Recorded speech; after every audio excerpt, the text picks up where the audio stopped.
The exhibition is the world's first museum dedicated to the brutal crackdown ordered by the Chinese leadership 25 years ago.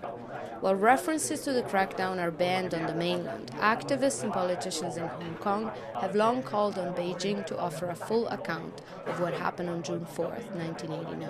Li Jordan, chairman of the Hong Kong Alliance in support of patriotic democratic movements of China, is one of the organizers. He says the media blackout has left younger generations in the dark.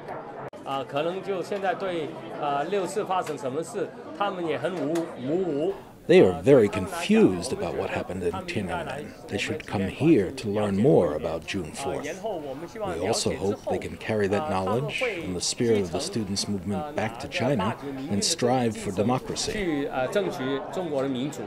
The small museum, less than 75 square meters, is on the 5th floor of an office building in Hong Kong's Tsim Sha Tsui tourist district. It is organized as a maze and offers a chronology of the events leading up to the crackdown, when the government ordered the People's Liberation Army to shoot at protesters. At the time, Chen Qinghua was a representative sent by the Hong Kong Student Association to support the student movement, which had been demonstrating for months against corruption and calling for political reform. He says that in the late evening of June 3rd, he was at a medical station near Tiananmen Square, and what he saw filled him with disbelief and anger. But starting from night 10:30, 11 o'clock, people brought gun wounds, some of them are dead on arrival. We are so shocked on that. You never prepare for that. An official death toll has never been made public. Estimates range from hundreds to thousands of dead. The government in China says the protests were counter-revolutionary and insists that China has moved on from that political turmoil. The last 30 years of development, Beijing says, show that the country has reached a clear conclusion about those events.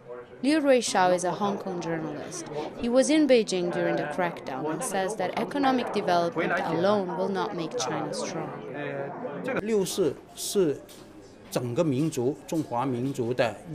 June 4th is a wound for all the Chinese people. If we do not absorb the lessons from what happened, the efforts for a prosperous and enlightened nation will all be useless.